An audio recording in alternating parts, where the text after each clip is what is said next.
Kekerasan terhadap mahasiswa kembali terjadi. Seorang mahasiswi di salah satu universitas swasta di Bandung, Jawa Barat dianiaya oleh temannya sendiri setelah saling bully di media sosial.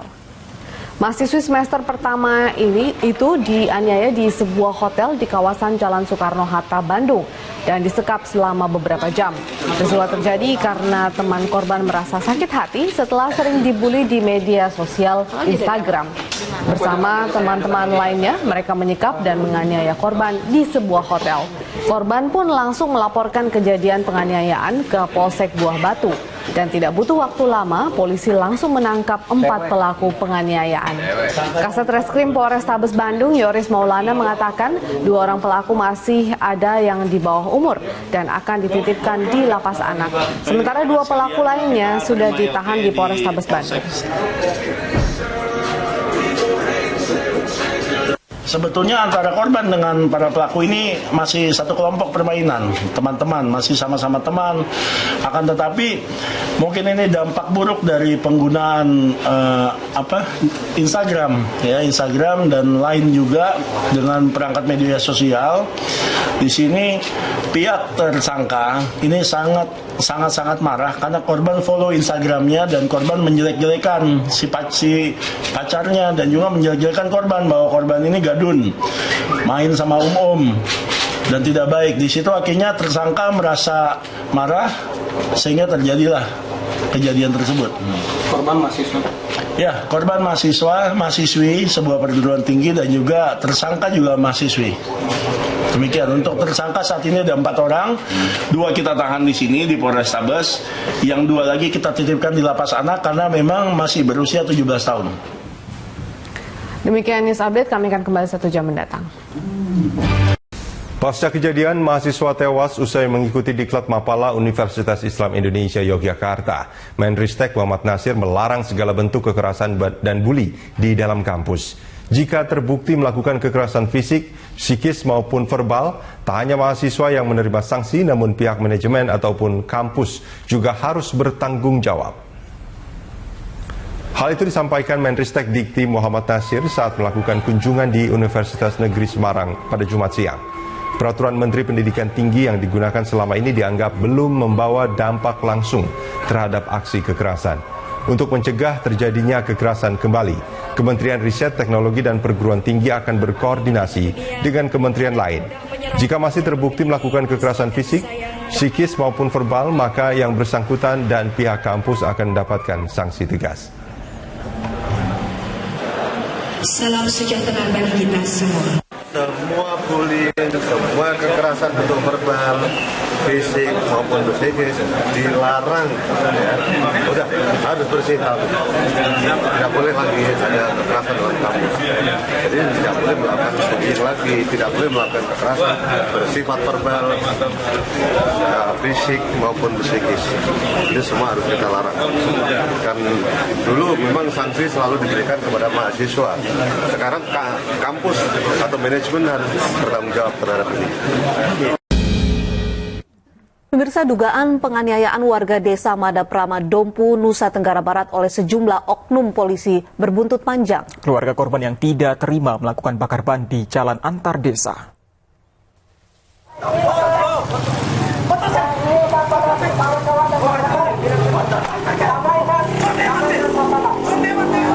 Kericuan sempat terjadi saat keluarga korban penganiayaan melakukan demo menuntut pelaku untuk dipecat. Beberapa polisi berusaha menenangkan keluarga korban yang dianggap sebagai provokator. Merasa aksinya dihalang-halangi, keluarga korban berteriak kepada polisi yang bertugas. Dalam melakukan demonstrasi, keluarga korban dugaan penganiayaan juga membakar ban bekas di jalan antar desa sehingga membuat lalu lintas terganggu.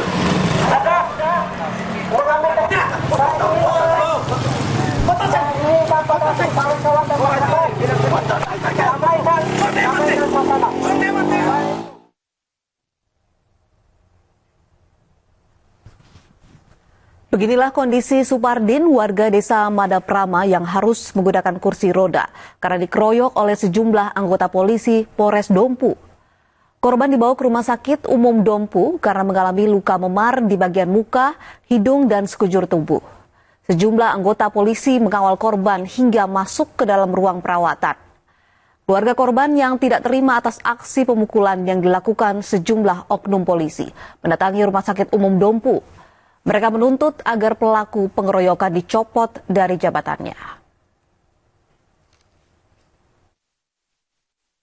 Tentunya saya selaku pimpinan akan mengambil langkah-langkah cepat.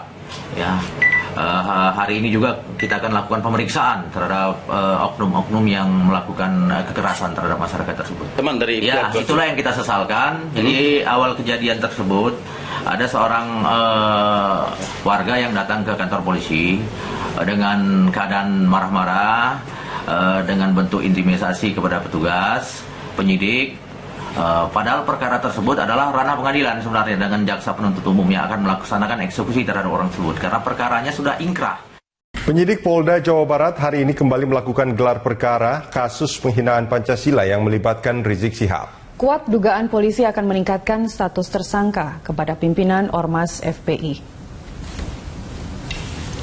Peningkatan status tersangka kepada Rizik Syihab oleh penyidik Polda Jawa Barat akan dilakukan setelah pemeriksaan hari ini. Kapolda Jawa Barat Irjen Anton Carlian meminta kepada Rizik untuk mentaati proses hukum dan tidak memobilisasi massa ke Mapolda Jawa Barat. Ia menegaskan jika ada massa FPI yang mengganggu ketertiban umum, polisi akan membubarkan paksa massa karena tidak memiliki izin. Sebelumnya, Sukmawati Soekarno Putri melaporkan Rizik Syihab ke Polda Jawa Barat atas dugaan pelecehan Pancasila.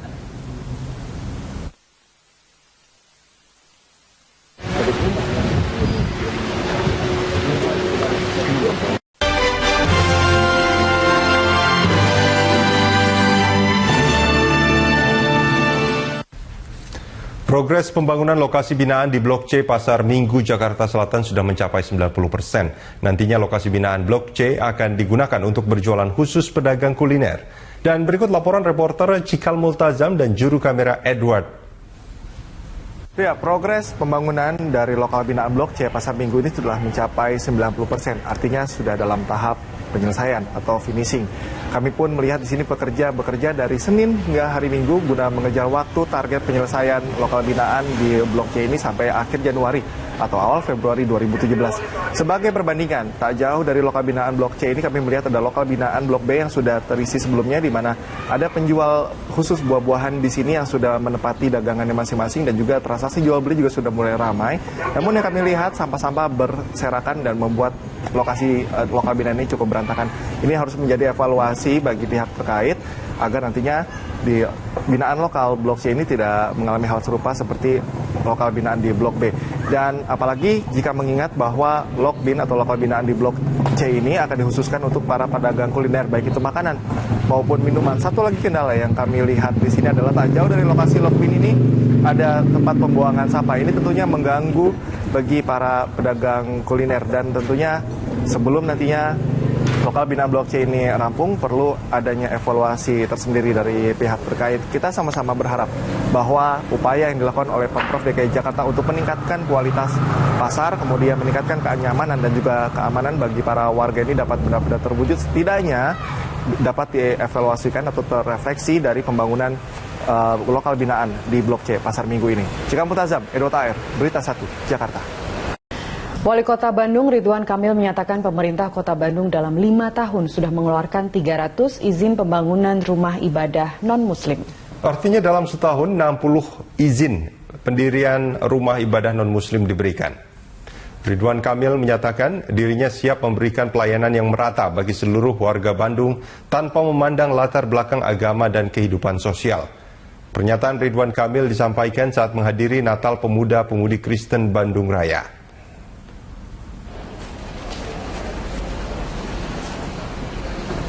Emil juga menyatakan tak perlu khawatir bagi siapa saja yang datang ke Bandung karena diyakini kota ini menerima keberagaman dari segala hal dan masyarakatnya juga toleran.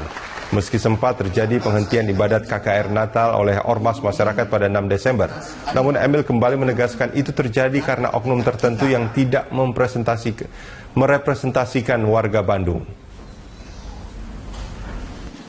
Semua, salam. Mahasiswi di sebuah universitas swasta di Kota Bandung ditangkap Satuan Reserse Kriminal Polrestabes Bandung antara diduga melakukan penganiayaan terhadap temannya. Penganiayaan bermula saat korban dan pelaku saling ejek di media sosial. Pelaku yang tidak terima dengan ejekan korban meminta bantuan kepada rekannya untuk menganiaya korban di sebuah apartemen di wilayah Buah Batu, Kota Bandung. Selain itu juga pelaku dibantu teman prianya yang kini dititipkan di rumah tahanan khusus anak karena masih di bawah umur. Sebetulnya antara korban dengan para pelaku ini masih satu kelompok permainan, teman-teman, masih sama-sama teman. Akan tetapi mungkin ini dampak buruk dari penggunaan Instagram dan lain juga dengan perangkat media sosial. Di sini pihak tersangka ini sangat marah karena korban follow Instagramnya dan korban menjelek-jelekan si pacarnya dan juga menjelek-jelekan. Pemirsa, calon wakil gubernur DKI Jakarta nomor urut 1 Silviana Murni kembali dipanggil Barreskrim Polri hari ini. Silviana akan dimintai keterangan terkait dengan kasus dugaan korupsi pembangunan Masjid Al-Faus di Kompleks Wali Kota Jakarta Pusat. Informasi selengkapnya kita akan bergabung dengan reporter Cikal Multazam dan juru kamera Edward Agus Raleo langsung dari Barreskrim Polri Jakarta Selatan. Cikal, bagaimana jalannya pemeriksaan Silviana Murni saat ini?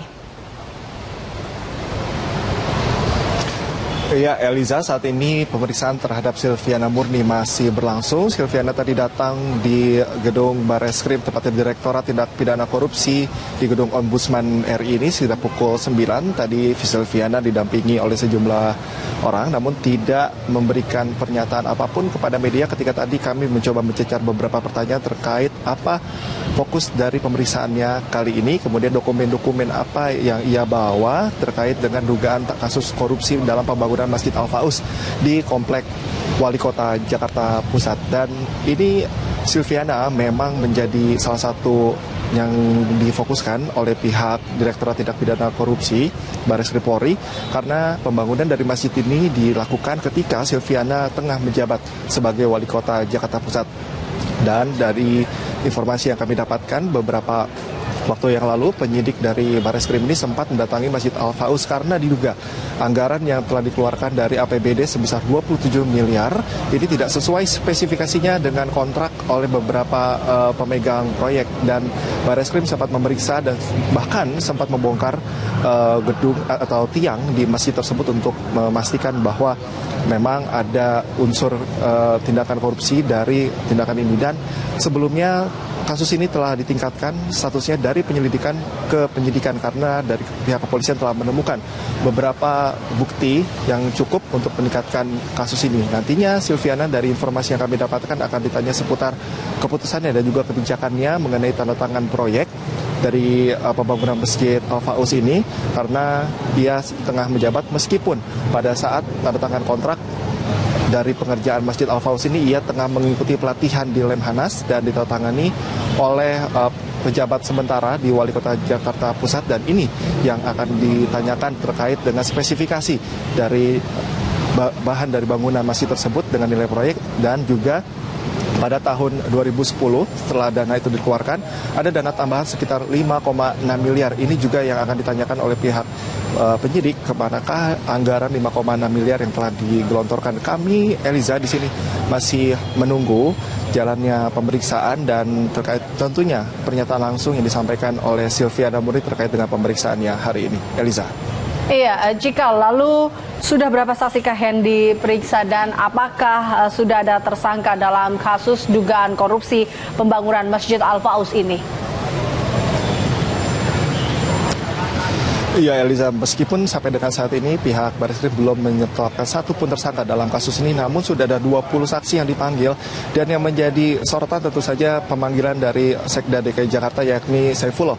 Saifullah juga sebelumnya menjabat sebagai Wali Kota Jakarta Pusat menggantikan Silviana Murni pada sekitar bulan November, 30 November tahun 2010. Dari kita mencoba mencermati bagaimana pernyataan dari Saifullah pada saat itu yang ia menyatakan bahwa ia tidak pernah mengusulkan atau atau menjadi kuasa pemegang anggaran pertama tahap 1 pembangunan dari Masjid Al-Faus, kemudian dana tambahan 5,6 miliar. Artinya di sini keterangan dari Silviana Murni akan disampaikan pada hari ini tentunya akan coba dicocokkan dari keterangan yang disampaikan oleh Saifullah beberapa waktu yang lalu ketika ia mendatangi Direktorat Tindak Pidana Korupsi Barreskrim Polri. Dan kemudian tentunya yang dapat membuka konstruksi kasus ini semakin terbuka adalah tentu saja bagaimana keterangan saksi lainnya, terutama yang menjadi sorotan adalah ketika pembuatan kebijakan kontrak terhadap beberapa tender proyek ini dilakukan, karena tentu saja ketika ada ketidaksesuaian ini tentunya memerlukan pihak-pihak baik dari jajaran Wali Kota Jakarta Pusat atau Pemprov DKI Jakarta maupun pihak swasta selaku pemegang proyek.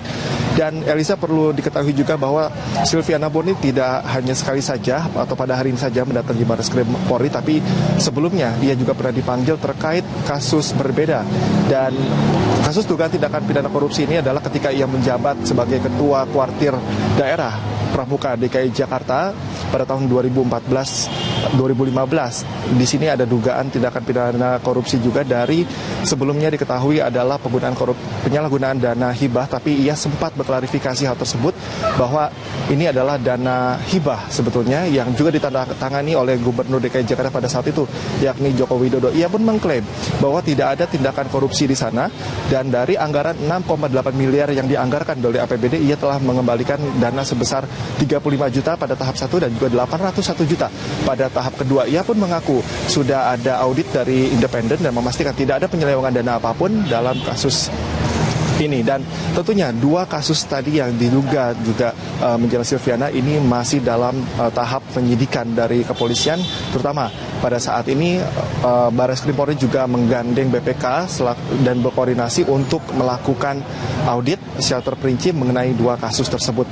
Elisa, terkait dengan pemeriksaan dari Silviana Murni di Barreskrim Polri, saya juga memiliki informasi lainnya di mana penyidik Barreskrim telah menaikkan status dari penyelidikan ke penyidikan terkait pengusutan kasus dugaan korupsi pengembangan Masjid Al-Faus di kantor Wali Kota Jakarta Pusat.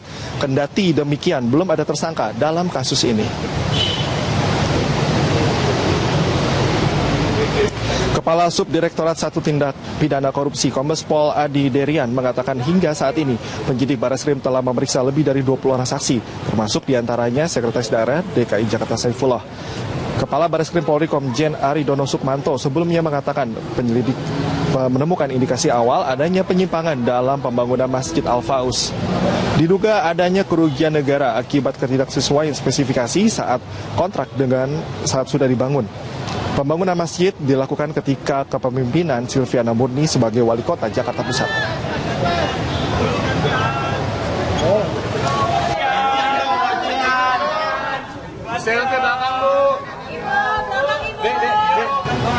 Pekan lalu Barreskrim Polri juga memeriksa mantan Kepala Kuartir Daerah Pramuka DKI Jakarta Silviana Murni terkait dugaan korupsi dana bantuan sosial DKI. Selain kasus dugaan korupsi dana bansos DKI, polisi juga tengah menyelidiki dugaan kasus korupsi pembangunan Masjid Al-Faus yang saat ini telah dilakukan di kantor Wali Kota Jakarta Pusat yang menyeret juga nama Silviana Murni.